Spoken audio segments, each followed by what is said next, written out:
Welcome to the Speak Up Against Stigma podcast. I am your host, Christy Towson, suicide survivor, book publisher, and someone who is just curious about life. Today, I am so excited to be here with Verlisa. She's going to be telling us a little bit about her story, why she chose to write in the anthology Speak Up Against Stigma, her mental health journey, and hopefully we learn something new about Verlissa that we didn't know before. So hello Verlissa, how are you? Hi, how you doing? I'm doing great. Good. So tell me, what made you want to tell your story and speak up against stigma?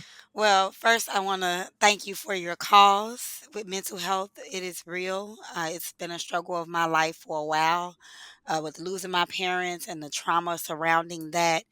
I had to truly turn to mental health in order to get myself on track to doing all the things that I wanted to do in my life because this one significant event shaped my whole life. So, mental health is important to me, and I am a licensed professional counselor, so I'm always going to be for any cause that allows me to tell my story, allows me to encourage someone else, allows me to share my experiences to help someone else get through their experiences.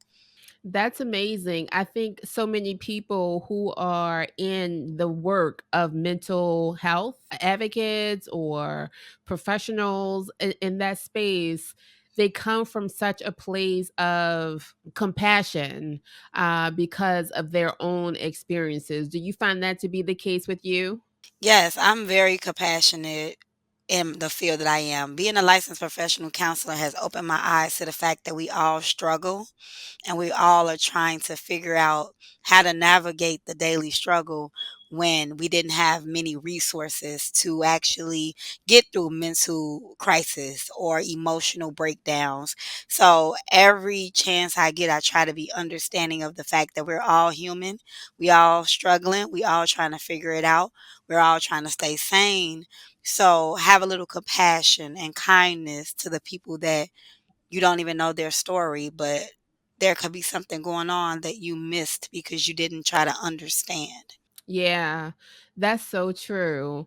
You know, when I was reading your story, I got goosebumps because it's so real and so raw that I think so many readers will be able to relate to it. Tell me about your writing process. How was writing this piece for you? To be honest, I pride myself on being real and raw. I pride myself on allowing myself to show my struggle, show my trials and tribulations. Also, in the midst of all that, providing you with all the strength and the success that I have built out of my pain. And so my writing process was difficult because I had to truly dig into myself and find a story that, in my eyes, spoke to my mental health disorder or my mental health needs and issues. And so I had to really get real with myself and think about some things that I didn't want to think about. I had to reflect on some moments that I didn't want to relive. I had to completely be true and honest with myself while also struggling with the fact that I was young when a lot of this stuff happened. I don't remember verbatim a lot of things that was said, but I remember the impact of the things that were said or the actions that were done after losing my parents and then again moving into a space where I couldn't truly emotionally be healed. Yeah. You know, I find that the writing process is often the most difficult thing because you have to reach within and find that thing and give it life. But on the other side of it, you feel so liberated and so free from writing because you know that the person that's going to read your story are going to be better off for it because of how much you poured into it. Absolutely. And that's why I don't mind sharing my story, sharing my struggles, sharing my words of wisdom because they are from experience. And I know that it was, a difficult process. Again, I cried rereading some of the things that I actually wrote and shared with the world. And also in the back of my mind, thinking about what my family may think or thinking about what people may say. Because again, when you tell your story, the problem is that the people in your story sometimes don't like the roles that they played, and then you just telling a story and they happen to be in it because of the roles that they played. Now, that's on them, the role they played. I can't take that back. I can only tell the story. So just keeping that in mind also while writing, and but it was liberating. Again, it was liberating to let go of some of that pain and hurt, and to also share my story to help someone else. So that's always my number one goal, is to encourage, inspire, and motivate other people through my story. Yeah, and you said something that stands out to me, and it's like you have to tell your truth in your story, regardless of who agrees with it or not, because you have to be true to Right. yourself. And Exactly. I got that in reading your story because you talk about losing your parents at a young age and then overcompensating for love and affection through relationships. Tell me a little bit about, like, read a part of your story for the listeners to better understand, like, who you are. Okay, so I'm going to go ahead and read this part of the story. It is called Unresolved Trauma in Childhood Can Lead to an Unhealed Adult. And the part I chose was, I lost my mother at 5 years old and then my father at 12. I felt their absence deep down in my spirit. I seemed to always experience feelings of hopelessness, sadness, and worthlessness, which affected how I saw myself. I was a very depressed child who grew up to be an even more depressed and anxious adult. Somehow along the way, I learned to isolate myself, but that only allowed my feelings of unhappiness, loneliness, and unworthiness to fester. These feelings fueled my need to be loved and wanted. My need to be loved felt more like an addiction that almost cost me my life. Wow. Powerful. Powerful. And that's what I mean, like, for the listeners who will listen to you read your story, there is so much rawness in that, that anybody can relate to if you've had any sort of challenge, in life, any sort of difficulty. You can relate to your story in so many different ways. But you go on to talk about a domestic violence situation that you got into. Tell me a little bit more about that. So, at the age of 15, I got into a relationship with a childhood friend in our neighborhood. Like I said, I had always felt like I didn't have a space where I was living with friends, family, no matter who it was. I just never felt like I belonged. I never felt the love. I never felt the understanding or the connection. And so unbeknownst to me, I looked for it in a guy. And then I met him, and everything was amazing in the beginning. Again, the childhood puppy love stage where they love you almost to death, and they love you with such passion. They're your best friend. You're always up under them. You just shared this world with this person who knows your struggles, who knows your strengths, who knows your weaknesses, who's been there with you through thick and thin. And you feel like with all of that experience with that person, you're obligated to stay with them. And I felt that way. Like I felt like what would I do without him? What would he do without me? But then it took a turn in our relationship where it became physical. It became emotionally abusive. It became financially abusive as the years went on. The first incident was probably around maybe 16, 17, and with the little aggressiveness and stuff like that. And then, him playing, fighting with me. And I should have known then, you never play fight with a man, or you never do any of that, because that leads to real fights. It's like that's the beginning of real fights, and him saying certain things when you're young, and then you taking it and just taking it in stride, but not knowing that that's an escalation for something worse. And so as the years went on, there was infidelity. There was, again, fights between us. At times I would try to fight back. At times he was bigger than me. He stood about 6 feet or something like that, and then about 100 pounds more than me. So he was a bigger guy. So I just tried to not always go back and forth to him, because sometimes I just felt helpless. Like, I can't win this battle. Like, this man could truly hurt me. So at times I would give in, sometimes I wouldn't. But the main story is it became very, very hostile towards the end of our relationship. We had been together for about 16 to 17 years before I finally decided that I couldn't do it anymore. And it was either going to be my life or his life. More so, I was afraid it was gonna be my life because he pulled a gun on me. Um, After our final relationship status, we were done.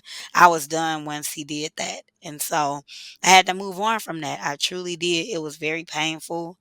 Again, this is the only person I saw myself with. My first love, my first everything, and then, and within the blink of the eye, I was staring down at a barrel of a gun. So it was a difficult thing. I never thought I would even move on. I never thought that I would be done, but it's been 4 years now almost, and hadn't seen him, hadn't talked to him, don't know what is going on with him, and I'm living my life. I'm married and happy and at peace with that relationship. That's amazing. And thank you for, again, being so vulnerable and sharing, that part of your story. And you write all about this and speak up against stigma. Yes. And so I just want, the listeners to understand how important it is to speak up against the stigma, because one, you were saying earlier about the shame that is attached to mental health. It's Mhm. ridiculous. And so many people suffer in silence because they don't have that support. And I'm just grateful to you and all of the writers who are taking a stance to say, you know what, we're going to speak up against stigma, because we all have a story. We all have a journey. We're all struggling with something internally, no matter who you are, no matter what color you are, no matter where you come from. We all struggle with stuff. And it's just not fair for someone else to judge me or you or the next person because we struggle differently. And that's why we're doing this book, so that other people won't feel so alone in their journey. Absolutely. Absolutely. I'm thankful. I wanted to ask you, what do you want readers to take away from your story? Honestly, I want my readers to know that, yes, we have all been exposed to some things when we were a child that we probably shouldn't have been exposed to. We all have been struggling or dealing with some type of childhood experiences that has had a lasting effect on us to this day as adults. But you can heal. You can find healing in your pain. You can find purpose in your pain. You can heal even though you may have these deeply, deeply emotional scars and wounds that affect you to this day, affect how you interact with the world, affect how you see yourself, affect how you observe yourself around others. But you can change that around, and it's a process. It's not going to happen overnight. You're going to have to do some real soul searching, some real looking within, some real forgiveness of yourself, of others, and just know that it's possible, but it is a process. But you have to allow yourself to process, feel, and heal your experiences in order for the healing process to start. That's powerful. You talk about others, forgiving others. That is a big part of Mhm. healing, because oftentimes we are hurt at the expense of other people.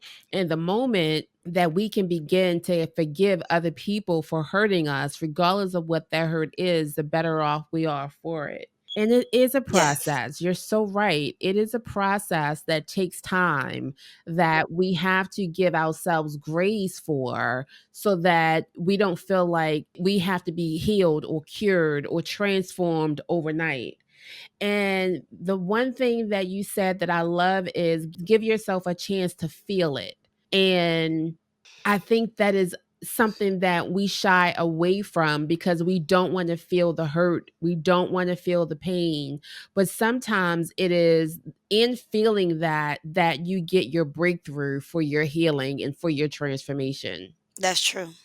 Very true. I agree with that a whole lot, even though, again, it's difficult. It is truly difficult to feel feelings that you felt before and knowing where you were in that moment when you felt those feelings. However, in order for you to fix something, you have to know it's broken.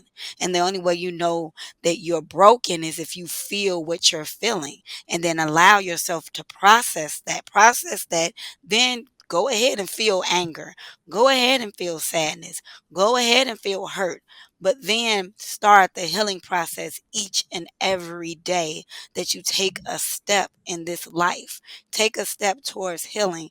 Take a step towards being better. Take a step towards using your story, your pain, and your purpose for good, not to develop unhealthy coping mechanisms that could again further bring on the pain, the hurt, and kind of lengthen your healing process because you're starting back at square one, so to speak. That's awesome. You know, you leave the readers with hope in your story. And, you know, you talk about the traumatic relationship that you had with your boyfriend and how you two break up. But then you found love and you found true love in someone else. And so there is so much hope and possibilities for anyone that's listening that may be going through a hard time in their relationship thinking that there is no way out or there is no hope or there's no better relationship than the one that you're in. Relisa tells us that you can have hope and you can find love and good, pure, loving love that will love you back the way that you really truly deserve to be loved in a good way. So, Relisa, thank you so much for sharing your story and you're being so open and vulnerable with me today. I really appreciate it. And I know the listeners are going to be so proud of themselves for the work that you're going to allow them to do through you telling your story. Absolutely. I appreciate the opportunity. I can't wait for this to air so that people can truly understand that you can heal from all that childhood hurt, trauma. Just don't allow it to fester where it's affecting generations after generations.